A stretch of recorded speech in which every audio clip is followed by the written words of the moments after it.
Here's a game you all might remember seeing advertised in numerous magazines, but never sold anywhere.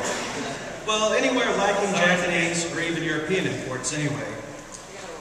Following Nintendo's success with the Mario Kart series, more and more publishers tried to capitalize on the winning formula of mascots plus go-karts equals profit, and Capcom was no different. This led to the creation of Rockman Battle and Chase, which featured Capcom's Blue Bomber and a variety of his friends and foes. Like Mario Kart, one can obtain items while racing used to thwart the other drivers. But unlike Mario Kart, each character had their own standard special attack usable when the weapons gauge was full. Plus, in true Mega Man style, winning on a track would allow you to select one of 4 parts from the track's owner, thus allowing for customization which affected the car's look and performance. The game's Japanese release featured both an additional bonus character and duo, as well as announcer-commentator from the trio of Plum, Repo, and Chest.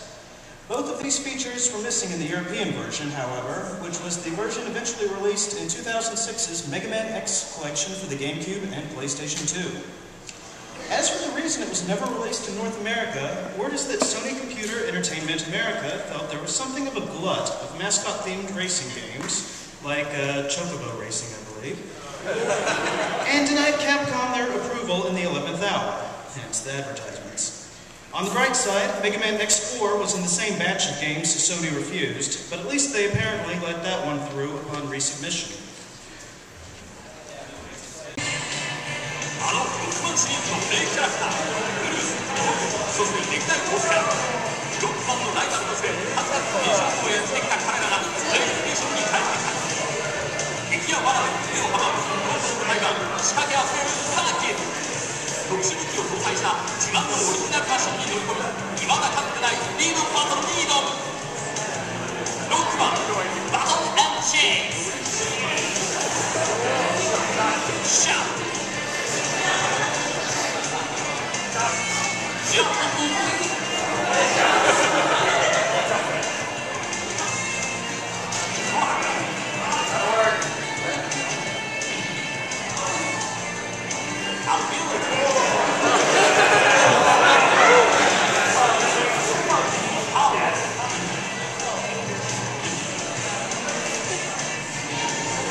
It just occurred to me, between Mega Man and Dr. Wily, this is basically a game about letting 10-year-olds and senior citizens drive. Maybe that's why we don't get it. Alright. Okay. While eventually released here in 2003 as Mega Man and Bass for the Game Boy Advance, the original Super Famicom release of Rockman Forte never left Japan. For the most part, the game remains intact for its GBA incarnation, but there are still a few noteworthy differences. The Super Famicom has more buttons, of course, which makes dashing with Forte a little easier. Plus, the GBA version chops off part of the top and right sides of the screen, making an already challenging game just that more difficult. The other big change would be the game's dialogue and writing. While normally not a big deal, the game features 100 collectible CDs which contain information on most of the series characters, some of which was changed or lost in the English translation.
Forte for their Wonderswan handheld in 1999.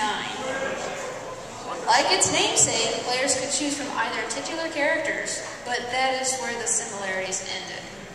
With a unique art style, the story introduces the mysterious Rockman Shadow, leader of a group of new robots known as the Dimensions, on a path of destruction. Upon defeating Rockman Shadow, the pair learn that he comes from the same future which Quint of the Game Boy Rockman World 2, or Mega Man 2, originated from. He was made to be a combat robot similar to Rockman, and he preceded Quint, but was discarded in favor of the other robot. He prepared himself, and without Quint around, devastated the world in search of a challenge, leading him to travel back to Rockman and Forte's timeline.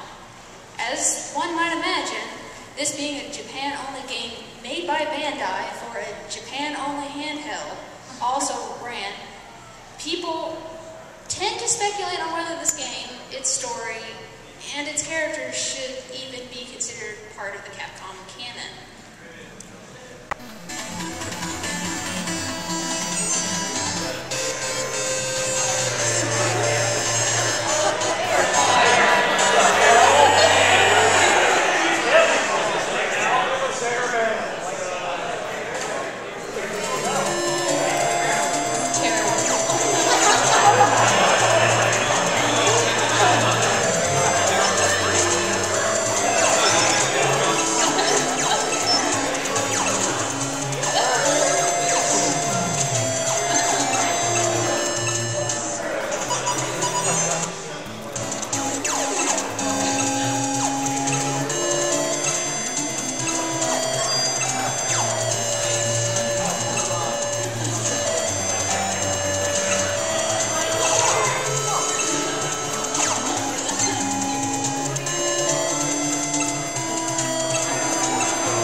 Does the sprite look a little like Super Fighter robot?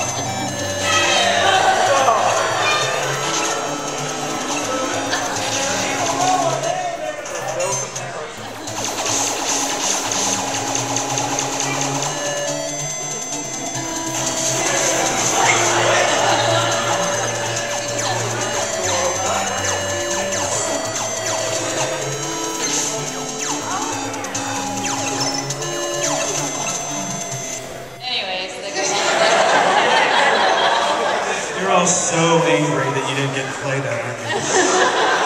Aircon, man, come on. Alright, so that takes us into Super Adventure Rockman.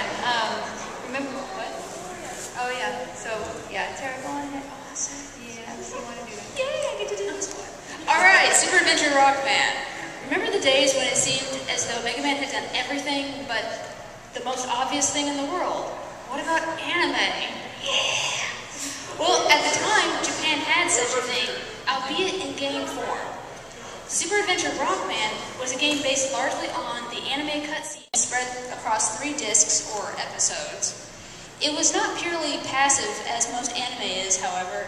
At designated intervals, players would get involved by making decisions which would affect Rockman's actions, as well as get involved in a little first-person gunplay against his enemies.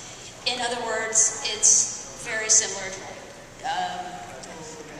Dragon Slayer, that sort of kind of laserdisc kind of game. Producer and former Capcom executive Keiji Inafune noted that the game was developed in a time when Capcom was trying to expand the franchise by selling it to the lowest bidder. After the project lead quit near its completion, Inafune stepped in to finish the job. though he had a distaste for what had been done, particularly in regards to all the blatant death and destruction in a game geared towards children. Humans, role, the world, nothing was safe. It may be for this reason that, unlike some other games on this list, there does not seem to be any record of an attempt by Capcom to release the game overseas. Or it may simply be due to the game's perceived low quality, for which Inafune himself has apologized for.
It's too bad we didn't get that for the way, especially with all those shooting settings. If only for Wily and a monster truck. I mean, how awesome is that? Anyway.